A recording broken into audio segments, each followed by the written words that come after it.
जय भवानी जय शिवाजी छत्रपती शिवाजी महाराज की जय अशा घोषणा देत ढोल ताशांचा गजर करीत मर्दानी खेळ सादर करत आणि घोषवादनातून शिवरायांना मानवंदना देत मालवण येथील ऐतिहासिक सिंधुदुर्ग किल्ल्यातील शिवराजेश्वर मंदिरात पारंपरिक शिवजयंती मोठ्या उत्साहात साजरी करण्यात आली। छत्रपती शिवाजी महाराज यांच्या आरमाराची राजधानी असलेला तसेच जागतिक वारसा स्थळ म्हणून मान्यताप्राप्त सिंधुदुर्ग किल्ल्यातील श्री शिवराजेश्वर मंदिरात इसवी सन 1695 पासून छत्रपती राजाराम महाराज यांनी शिवजन्मोत्सव साजरा करण्याची परंपरा सुरू केली। ही परंपरा आजतागायत अखंडपणे 331 वर्ष जोपासली जाते।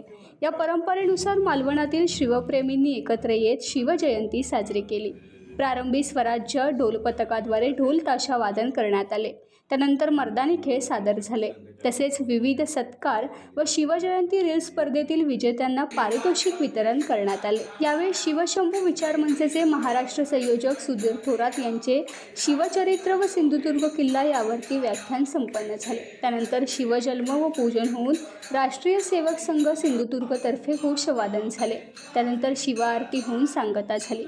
या उत्सवात शिवराजेश्वर मंदिर देवस्थानचे पदाधिकारी, किल्ला रहिवासी, राष्ट्रीय स्वयंसेवक संघाचे सदस्य, शिवप्रेमी, मालवण व वारी भूतनाथचे नागरिक आणि विविध महाविद्यालयांचे विद्यार्थी व विद्यार्थिनी उपस्थित होते।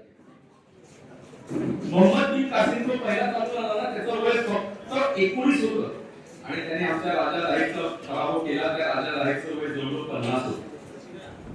परंतु मोहम्मद बिन कासिमनी राजा राहीला कसं पराभव केलं ते माहिती तुम्ही नंतर करून घ्या। परंतु ते पराभव केल्यानंतर मोहम्मद बिन कासिम 19 वर्षाचा आहे, राजा राही 50 वर्षाचा आहे, त्याची पत्नी जी आहे 43 वर्षाची आहे। टाइम्स डिजिटलला लाईक करा, सबस्क्राइब करा, शेअर करा आणि बेल आयकॉन दाबायला विसरू नका। पाहत रहा टाइम्स डिजिटल।